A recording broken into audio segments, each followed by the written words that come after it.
very appropriately for the metaverse, we're actually distributed all around the world. Where are each of you at? Stephen, where are you at to start with? You look like you're in the darkest area. Yeah, I'm in London. Excellent. And of course, Jocelyn, you're not in London, are you? No, I'm in LA. You can't tell from my background. It's quite boring, but I'm in LA. It's sunny and beautiful out. Right, and of course I'm down under. So that's pretty appropriate, right? Because we're going to be discussing the metaverse today, which, you know, in many respects is something that embraces the idea that we can be getting together from different corners of the world.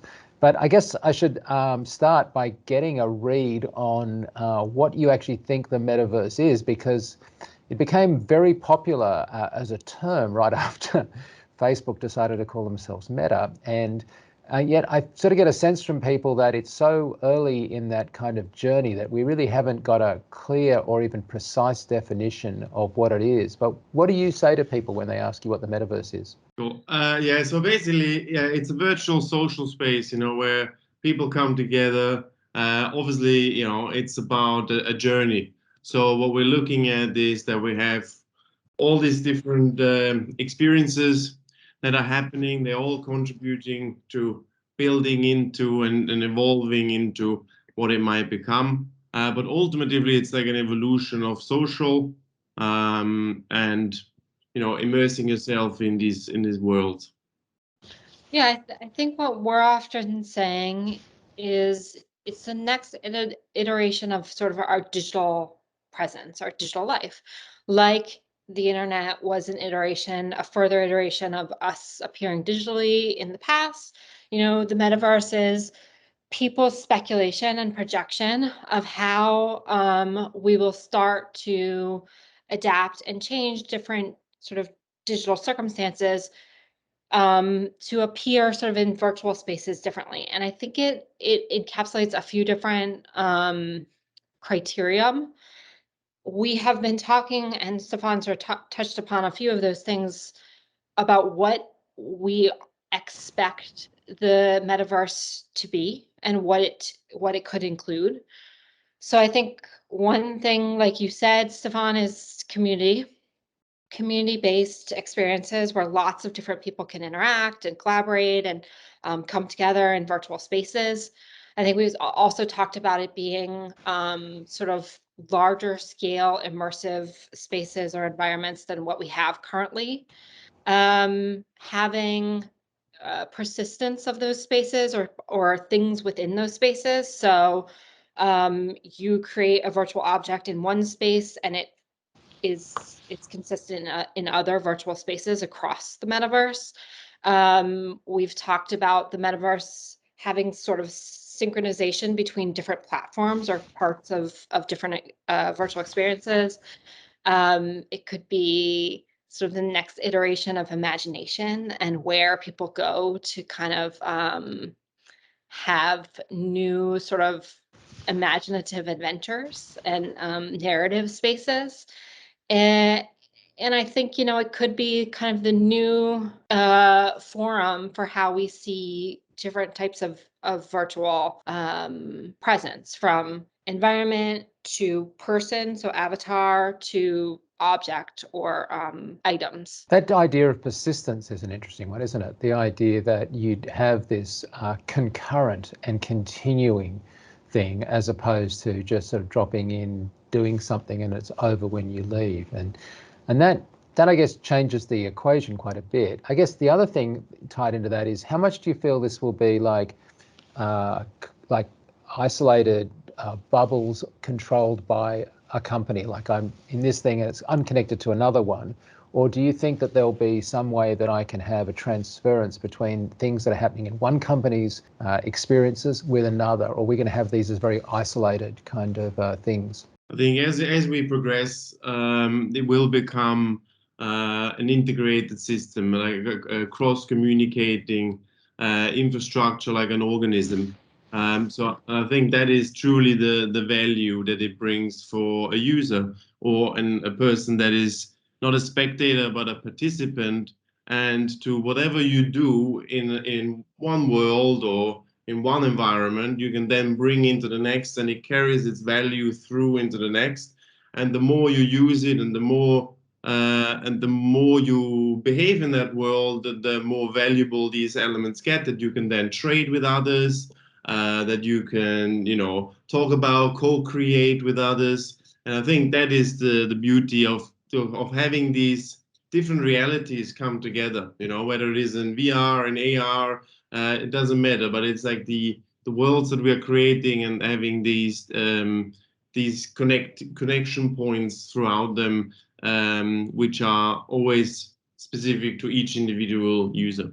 I think we've heard that a lot. Like, we're not there yet, obviously, but I think we've heard a lot about interoperability. Even Mark Zuckerberg mentioned it in his keynote, having APIs that connect different platforms. So there's a way to have, let's pretend I created some sort of virtual good, a cup of water in one virtual platform. We could bring it into another virtual platform. Because that's the promise, isn't it? That like I would have a character or an avatar and I'd buy some really cool outfit or whatever, but I'd actually be able to have my character wear that into another realm as opposed to just having to go and buy another outfit in another realm. Yeah, I think so. Like that's what I feel like we keep hearing is like the vision, the ultimate goal would be that, you as an avatar could appear the same in different platforms, and what you're, wearing, or the different components of yourself, what you hold, could be exactly the same across platforms. And what you buy, you purchase in one platform could be consistent across other platforms. But not only that, I think the other important component of that is like functionality. So certain functionalities that you have purchased could also potentially be transferable across platform. So that starts to unlock really interesting possibilities. If we could have different sort of functions that can cross platforms, I think that could be really interesting to brands as well, because they could provide utility across multiple platforms. The way that, oh, sorry, go ahead, Stefan. Sorry. And obviously by platforms, you can also transcend into the physical world, right? So that is obviously a very important part, that it's not just being always in this virtual world, right? It's about making connections to the physical world, whether we do something in the physical world that affects your representation in the virtual world, but also vice versa. And of course, like how you show yourself and represent yourself on a global stage is truly valuable to users and customers.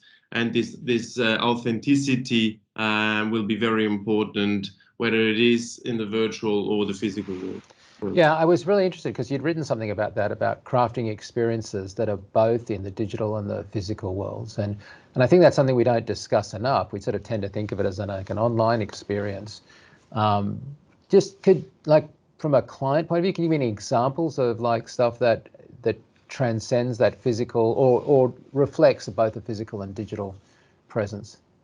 I think the one set of technology we have experienced in, of course, is augmented reality. That also, it doesn't just kind of shed you off in a fully immersive virtual world, but it respects the physical realm or the physical surroundings. So let's say it's someone connects through the mobile phone, to an event, but we use the information we have around their physical surroundings to inform that experience. So we augment their environment, but not fully to isolate them from the physical world, but to build upon it and build experiences that enhance your world, your physical world. And that can obviously be in store, that can be in customers' homes.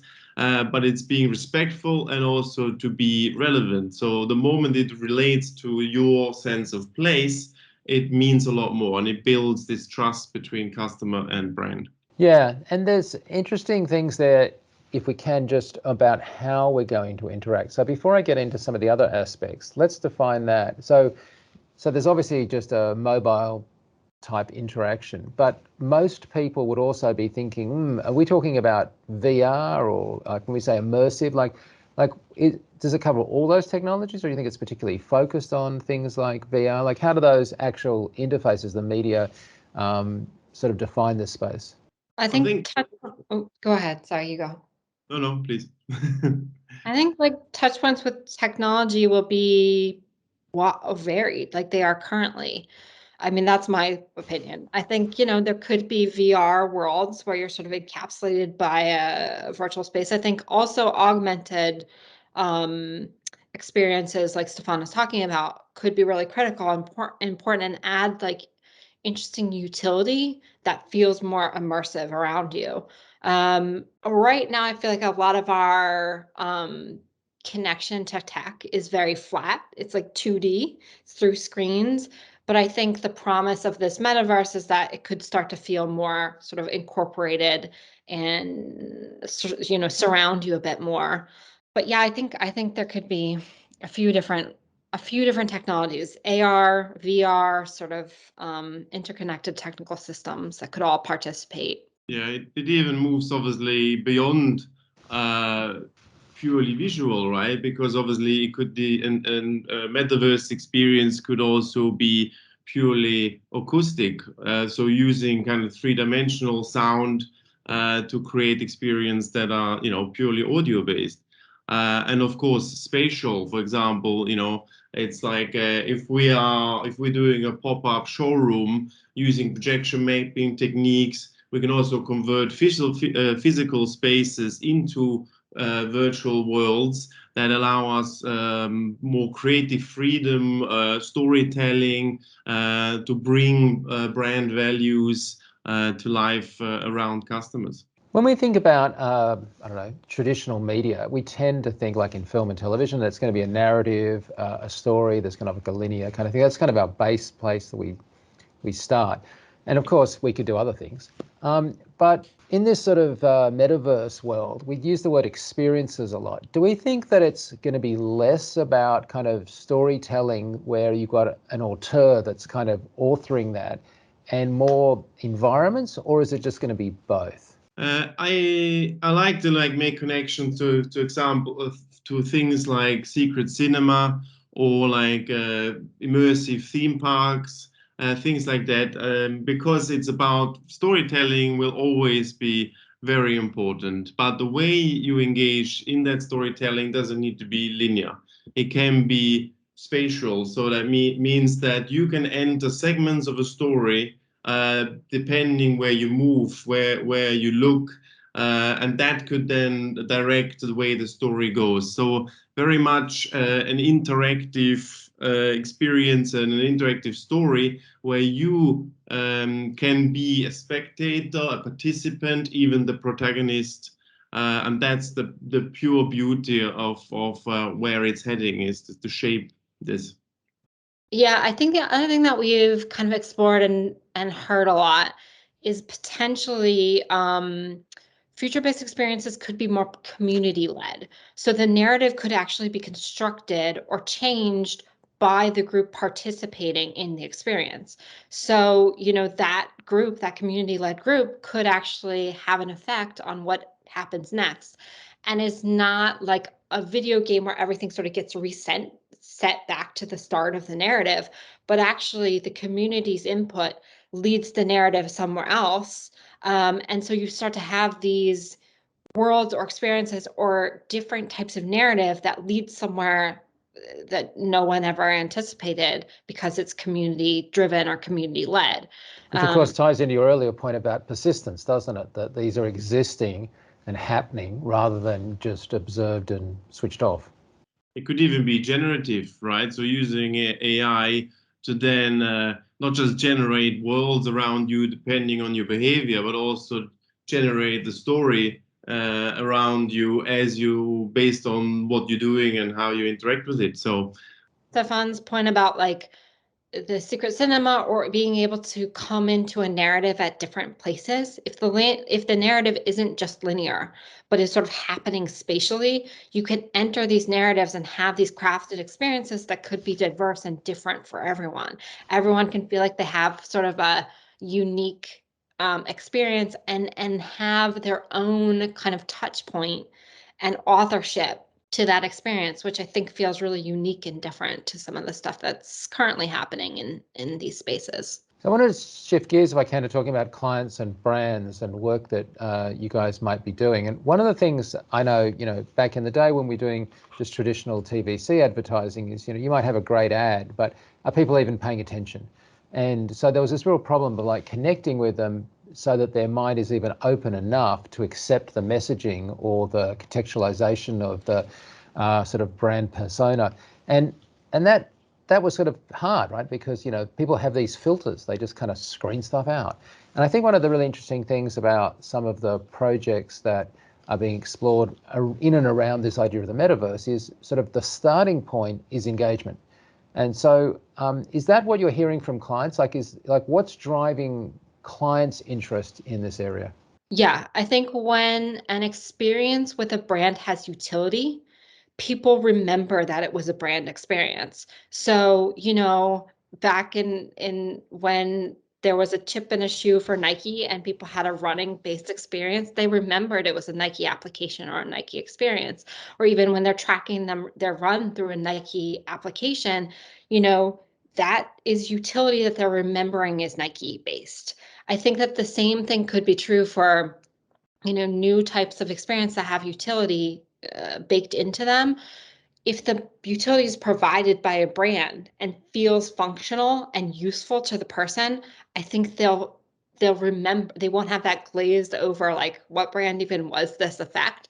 You'll remember the brand because it was useful and had sort of a core functionality to it, which I think has a lot of resonance to the work that we're currently doing. And of course, like, you can build these experiences on existing platforms, whether it's Roblox or Fortnite.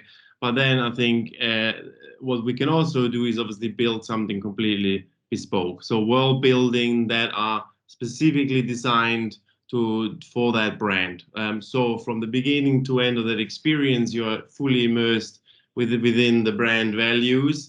And so therefore, you are shaping something in a relationship. And obviously, it's always about creating emotional connections. And through this relationship, you are building this stronger bond between the brand and the awareness of the brand.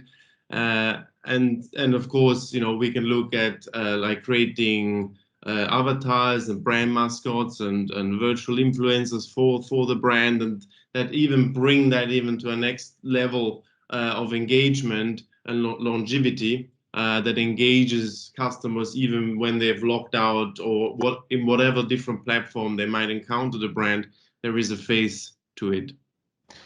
That idea of brand kind of relevance I want to explore for a second, because to pull from sort of corporate sponsorship and that kind of world, like, it's possible to have a brand sponsor an event and it just doesn't kind of make sense, right? Like a warehouse sponsors a tennis event and I'm like, I mean, I like that they do that, but it's not really going to ever resonate with me. Now you're talking about making emotional experiences, and sometimes I think we get at what I'd call the good level, things that are entertaining, but they don't really engage. And so as a consequence, as I think you said a moment ago, there could be any brand, right? And it's got to be kind of hard because that might be a cool thing, it might be a fun thing, might even get a lot of looks, but it may have no real sensible connection to the brand. And so as cool an experience as it is and as fun as the tech is, you guys, to be great, have to kind of find problem solving that actually is inherently linked to either the brand or what the brand kind of stands for. Is that not true? Yeah, I think so. And I think a lot of the work that we're doing is strategy led in that regard, making sure that the experience, although it could be emotional and fun and it has some sort of utility and strategy that's driving it forward and why it has a reason for being. Right. We are a creative and technical partner for brands, to explain, first of all, or to understand together what the platform and this environment is, what is the opportunity for the brand. Not all gloves, not one glove fits all. So ultimately, it's about figuring this out together. Usually, we start these things with a workshop where we bring in strategists, experienced designers, product designers, game designers, and have like a collective understanding of what is the opportunity, what we can do that is relevant to that specific brand. So Stefan, when clients come to you, do they have like normally an idea of what they want to do, or are they feeling more like they would like to be active in this space and they're looking for you to suggest a range of possible engagements? Yeah, so some will have an idea of maybe which platform they want to be active in based on the type of audience they want to connect with. Others just see the opportunity, feel a little bit of pressure. So there we need to calm things down and just have a look and assess, is this right for you? And if so, where do we go in? Do we craft? Obviously, the mill brings the world's best CG artists together with creative technology. So we look at existing platforms and we can bring you the most cutting edge visual experience in these. Or is it better to craft something bespoke for you that gives you and us full creative freedom on creating an experience that resonates with the brand and of course with the audience. Same in LA? Yeah, it's a mixed bag. Like some clients have a clear directive, or like Stefan said, they have some sort of parameters around where they want to go. Some clients are like, okay, make me a metaverse experience. And so then we start to have these conversations about what do they really mean by that? And where strategically do they actually want to live? And how do we actually assess their true ask to make sure we're going to partner with them to create something that feels right for them and useful. Like I said, we are getting people that know the platform they want to use. And then sometimes we tell them which platform we think would be best based on the audience. We're pretty platform agnostic at the mill. We develop experiences across multiple platforms. So sort of based on the audience segmentation and where they want the experience to live, we suggest different sort of technical ways forward. And then kind of adapt narrative and creative based around those requests, however loose or sort of defined they are. Stefan, you've been like a technical creative director in technical production for like a decade. And let's imagine I'm a client that I come into one of these meetings. So I'm looking to you for that kind of experience or your guidance. If I'm not from this world, I sort of get introduced at the meeting. Well, here's a designer, here's the UI person, here's the UX person, here's the CX person. And I think for some people, they're really not clear what all these different roles mean. Could you clarify for us, like, what is the difference? Because I mean, CX isn't UI, although of course it encompasses it. How do those different roles or terms actually work in your space? So of course it depends on the experience we're shaping and then pulling in the right people for that.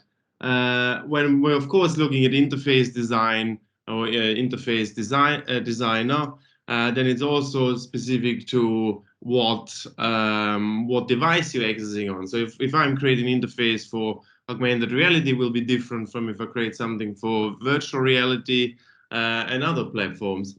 So it's obviously very important to understand, who do we need for the job, and of course, first is like what are we attempting to do. Then, of course, on a broader section, when we're looking at finding out what we want to do, then we're looking, of course, at roles that are more strategists and experienced designers, a little bit further that are stepped away and help us to gain an understanding. I kind of liked the definition that UI is what it looks like, UX is what it does, and CX is how it feels. But maybe that's a naive Sydney point of view. No, I think I definitely agree. And so now let's switch to the tech for a second. And like, how technically literate do your clients need to be, and how much is that like an education process for you, especially in Hollywood and LA? I imagine it's a very tech literate audience or other, group that is coming to you. Is that right? Yeah, we partner quite a bit with technical companies. So we actually partner with technical companies that already have, platforms, hardware or software that we're utilizing. And in that case, they're as literate as you can be. And then there are other clients that feel like we do sort of educate them on their technical options. you know, and where they could show up and different types of technical experiences we could create for them that could have different types of functionality or utility. So, you know, it's pretty, again, pretty diverse. You know, we have some clients that are very technically savvy because they're either at a tech company, the marketing arm of a tech company, or, you know, at some points in time, we're actually working on sort of pre-released features for a technical company. We're creating content for pre-released features and early roadmaps. So, you know, we are helping adapt and change how those I features. imagine reach is a huge part of that, right? Because like you could and have done amazing experiences that work, you know, at a location, like because it's a more location specific experience. And then there are other things you want to work on almost anyone's mobile phone, which has the exact opposite and has to encompass an incredibly wide technical kind of set of parameters from the most cutting edge to, you know, let's face it, a few years old. Yeah, absolutely. Yeah. Yeah, we like those shape experiences that kind of go. Maybe it gives you, you know, maybe there is a physical manifestation or event of it with a virtual extension that just opens it up further, right? So if we imagine, for example, a festival of the future and how you participate in it, we need to allow accessibility is very important. So we want to obviously allow for many different individuals to access this experience throughout different markets, different time zones, different hardware. And it's very important to basically understand what are the opportunities and possibilities, and making that experience accessible to the same degree that if you can be physically present or virtually present as a spectator or as a participant, we design these experiences to really be fulfilling. Yeah, hardware can be a barrier to entry. You know, it just can. If you don't have physical hardware for certain types of experiences, you can't participate. So we try to make sure that we're taking that in mind based on, you know, what we recommend. And also just, you know, certain platforms, audience already exists in certain platforms, social and mobile platforms, you know, there already is an audience, as opposed to maybe creating a more bespoke web-based experience where you need to like scan a QR code or you need something to sort of get to the experience. I think that those are conversations we're having a lot with clients where, okay, here you're going to hit an audience where they already live, and here's sort of the barrier to get to that audience or the things that we would need to consider to make sure that people are engaging in the experience. Picking up on that, you wrote not long ago about that you really thrive by when you're employing critical thinking and thinking outside the box. And when I first read that, I guess I thought that was partly technical, but when you say that, are you thinking like just in terms of the creative, or is it also just encompassing solving some of these, well, I wish I could do this technically, but really that's going to be at the edge of what we can pull off? I think it's across the board. You know, I think we have to employ outside the box thinking for all the different components of our experiential work. So technical, creative, and production. You know, we need to sometimes create new production practices or new production methodologies to apply to experiences that we've never produced before. You know, we need to think about how to approach them in a coherent and consistent way to make sure that we're sort of considering all of the pitfalls we could find. You know, we need to make sure we're doing R&D and prototyping and sort of accounting for creating things that have never been created before. So I think that's across all of the different disciplines that are you know, included in our group. We really need to think about new ways and new approaches and think about maybe things we haven't thought about before, because we are branching into new territories. And so that's a really good experience, isn't it? When you can surprise and delight, that's a good type of engagement, a good type of emotional experience, and a great way to connect with people. Yeah, absolutely.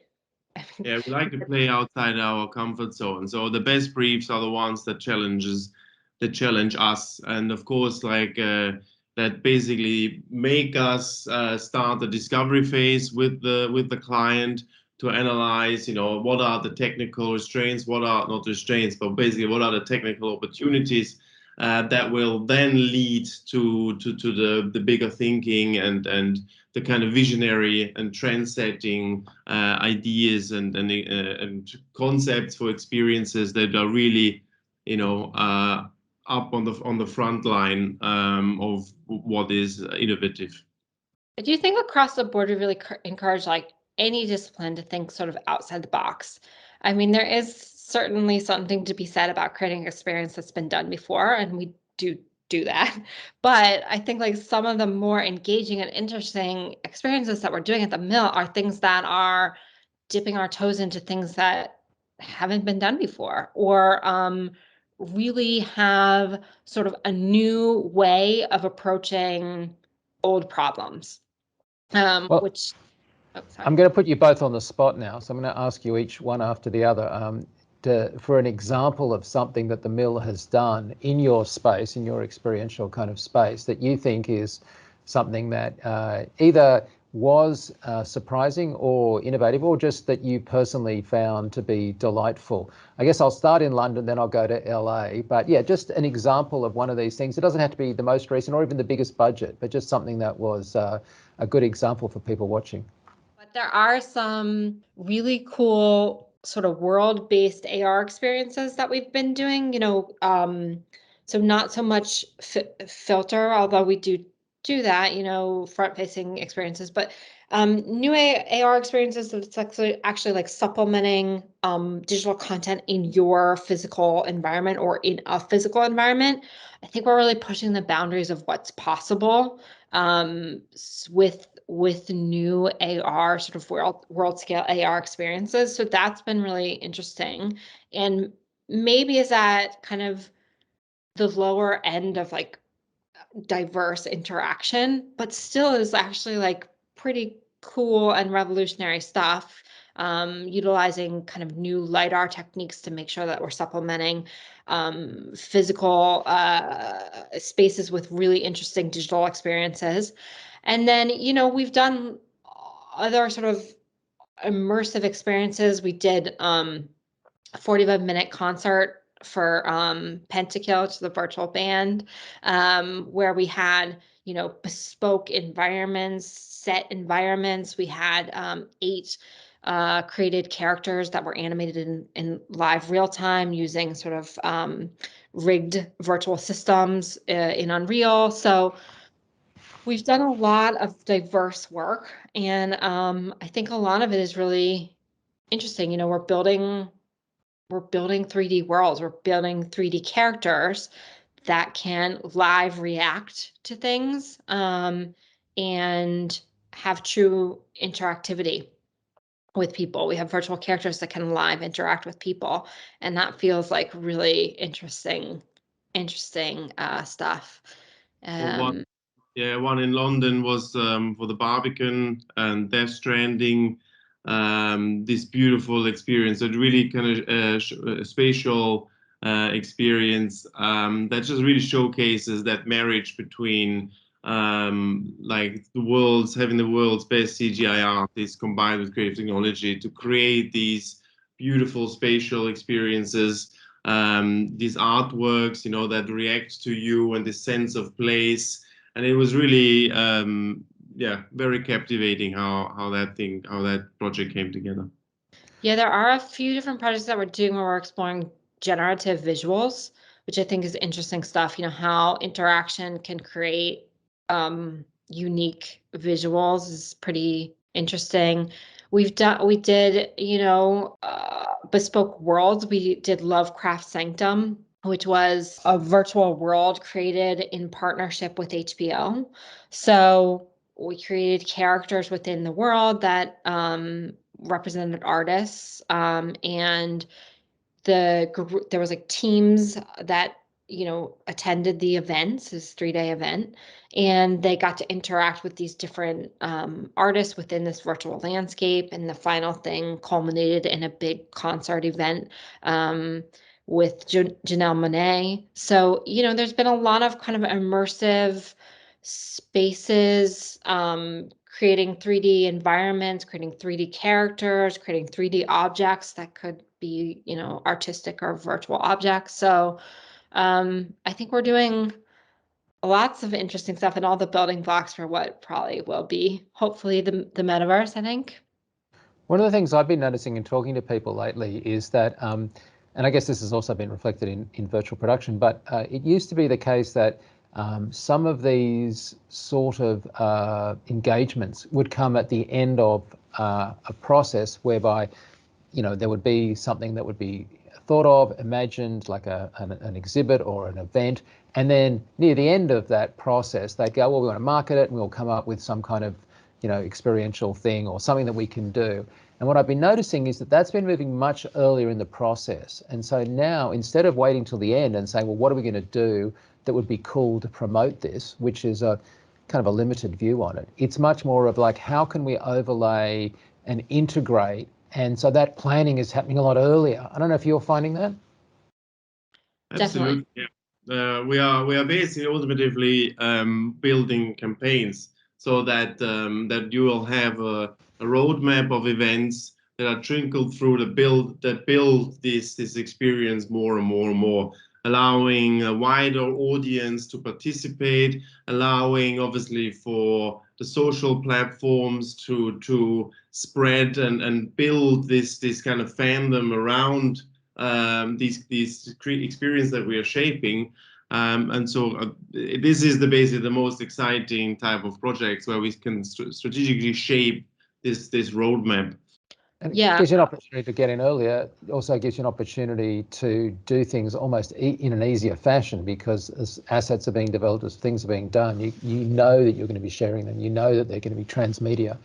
And as a consequence, I think that facilitates a better end result. Definitely. I feel like we are seeing that more and more where, companies or brands are coming to us earlier with their kind of go-to-market plan or roadmap earlier, and we can start to build experiences that have beats, like Stefan was saying, alongside that plan. So it feels like it's sort of building up to a final crescendo and has kind of interesting touch points throughout that feel pertinent. Which is the ultimate goal. I mean, that's really where we do want to add value, is making sure that there's sort of touch points along the different campaign or 360 campaign. And yes, we do create assets that can be, scaled or adapted for different types of experiences. So we do kind of create assets and then optimize them for different experiences, which is obviously good, because then you can use the same assets, multiple times. If I can turn internally now and pick up on something we just touched on earlier when I was discussing that idea of like, you meeting with clients. What are your respective teams like? Are they fixed teams? Do you pull together cross-functional teams? Because like obviously the mill and the entire group has like an enormous amount of talent, but some of that talent, I imagine you could either loan or borrow, and I imagine they're enthusiastic to join you, or is it like you've got a very small dedicated team? Like how does it work internally? I mean, let's start, in London. How is it based in London? Is that a fixed team or very much a flexible arrangement? So we have a fixed core team, but then the key is, of course, to always leverage the wealth of knowledge that a company like the mill has. And so obviously it always comes down to the type of project, the type of pitch we're working on. We will allocate a team that is specific for that interest of that, or for that theme, or for that technology that we're looking at for that in that specific pitch. And then we'll extend upon that using the wealth of knowledge and skill sets that the mill has to offer to provide the highest in standards. Is that the same in LA? Yeah, it's exactly the same. We have a core experiential team, and then we sort of bring in the different departments as needed for the brief. So we're bringing in different types of artists as needed for the brief. We're bringing in different types of elements of the company. If there's a live action shoot come on, and we bring in that team. So yeah, we have our core experiential team that is producers, creatives, and tech folks. And then we sort of take all the other parts of the mill as needed to supplement jobs. So you've got a pretty rich, sort of cupboard of which to graze through and select talent. Hey, but if somebody's watching this who's not yet in the mill and wants to be in the mill and is super interested in this sort of more cutting edge experiential stuff, and obviously sees the metaverse as the future, any advice on like what skill sets you look for, or where you think there are gaps that somebody would be good to focus their attention on? Yeah, so obviously we are looking for critical thinkers, anyone that kind of thinks outside the box, sees the opportunities, understands cultural trends, and there will always be an opportunity to work together. So we're always open. We're building the team out in the Experience Studio. And of course, we have got our main pillars of strategy, of storytelling, of art and design and R&D and technology, even then into gaming and maybe architecture, as we are defining more these spatial worlds. But of course, like anyone that is open-minded and is hungry to learn and to surround themselves around the latest innovations and the cutting edge experiences, get in contact, and we'll love to work together. Is it hard to find people? No, absolutely not. I think it's like a process that we just need to get to, like same as with a brand, with a client. It's about getting to know each other, seeing each other's strengths. So we'll go through this kind of very personal process at the beginning, and then if the skill set is there, then of course then the partnership can continue. I'm sorry, I cut you off there. What were you going to say? No, that's okay. I was just going to say, from a production or producer point of view, we sort of take a lot of different types of production and smash them together in the experience team. So we're taking sort of elements of agile production and different sort of systematic production styles to make sure that we're sort of approaching every project from the best systematic production approach. And so we're really looking for producers that have a diverse background and a diverse experience, or if they're younger, are sort of willing to learn and willing to be sort of a bit of a Swiss Army knife and take on different types of production styles. I think that's really critical for us. And then from tech and creative, I think that everything Stefan said is right. We're really looking for people that are thinking spatially, thinking about how we sort of approach narrative from different points of view, and approach sort of new client and brand experiences from a different point of view. I think is a big thing. From the tech team, we really are looking for people that are pretty platform agnostic. So we kind of look for people that are specialists in lots of different platform or can work within a few. And yeah, we have quite a few interesting unicorns on our team. So lots of people that can kind of wear multiple hats and do lots of different things, which is great. Can I take a moment to just acknowledge the producers in this space, because I've been lucky enough to work with a few, and that there are three things that I reckon that they're insanely good at if they're, the people that I've worked with in this space. Firstly, they don't get flustered, because let's face it, it's nearly always we're going to do something we haven't done before. How long is that going to take? How much is that going to cost? It's like, well, I don't know, we haven't done it before. And then the other thing is they don't begrudge change, they kind of expect it. Like I think you're saying then about agile, they're kind of look for the change as being a good thing, not roll their eyes every time the client, who is on a learning curve themselves, comes to a better understanding what they want. And then the third thing is they tend to just be somebody that I don't know, just has this kind of positive attitude, because like for every one of those problems, it's either a challenge they're going to overcome. But I think the producers just don't get enough credit, because they have to be so adaptive. And on top of that, as we were saying earlier, kind of educators to the client. So we should give a shout out to those producers, I think. Well, I love that. Obviously, I come from a production background and am head of production. So yes, I agree. We often talk about how, the calmer head prevails, and there's always a solution. We just need to figure out next steps and how we approach it. And we do think through things systematically and make sure that we're sort of mitigating for what could come to pass, but then there's always things that you never anticipated or expected. So we have to be adaptive. We have to, roll with the punches and change. And if I could just flick back to the creatives for a second, the other thing that I find with creatives is the ability to not be embarrassed by the out-of-the-box idea. Because again, I tend to self-filter too much, right? Like I assume, well, we couldn't do that, and I don't even open my mouth. And I've been in the room with creatives who have just come up with the most insanely cool ideas, and the first gasp of which sounds fantastical. And then you go, actually, you know what? There's some of that we could actually do. And you must find that yourself with creatives. Absolutely. So we definitely encourage this, and we have like a system in place when we're pitching, that we start with a very open funnel, and so no idea is crazy enough. Nobody is laughing. We'll invite everyone from the department to join in and share their knowledge. Doesn't matter from which side you come, especially because you come from so many different disciplines. It makes for much more richer ideas and fuel for ideation.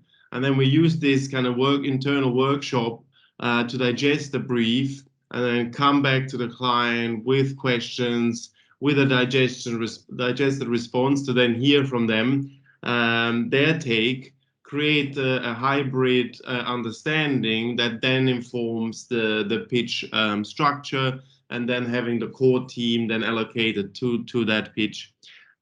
So absolutely, we love crazy ideas and we love doing them. So very much encouraged. I do love that UK design philosophy, that divergent thinking that basically says the first thing we have to do is work out what the right thing to do is, and then we'll work out how to do it right. And I love that, right? It's just such a great way of thinking about things. Not jumping too much to the end and then sort of starting to get into the weeds before you even worked out, is that the right thing? But you do have to have a very supportive creative environment to do that, or otherwise you feel like a complete goose when you're in those meetings. Absolutely, and we use platforms that encourage this sharing and not be embarrassed about it. Also, even be anonymous about your contribution if you don't want to be labeled. That's also one of the nice things of doing this remotely and like being collectively in the virtual world. Let's say if it's a Miro board, also counts. And so there you can share whatever idea you have and contribute to the greater good without being named. As much as the producers like a Kanban board, we love a Miro board. There's no doubt about it. Both are really great tools. You have to have both sides of those, right? Like you have to have the structure and the thinking through and the philosophy and the like clear approach, but you also have to have like allow room for outside the box thinking and creativity and going somewhere that you never anticipated you'd go. So I think like it's interesting, me and Stepan being the two sort of representatives here, because I think we represent each side of what the mill does well, which is like structural, like getting a job done, as well as like coming up with inventive and cool and like very outside the box ideas. So yeah, if you know that you have that funnel approach, that at the outset we're going to be very divergent and just throw stuff around, but that's okay because we're still moving forward.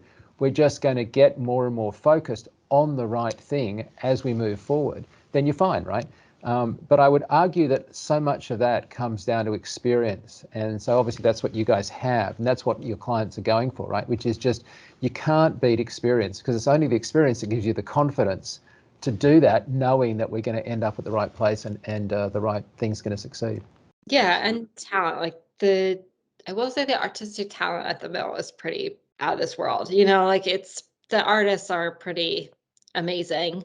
And, you do feel like you are working with true artists, true people that can create things that I never imagined, it's very cool. Yeah, well, it's certainly not a dull day job you guys have. I envy you enormously. And thanks so much for taking time to go through this, let's face it, incredibly exciting new area in exploring the metaverse. Thanks so much. Thank you very much. Thank you.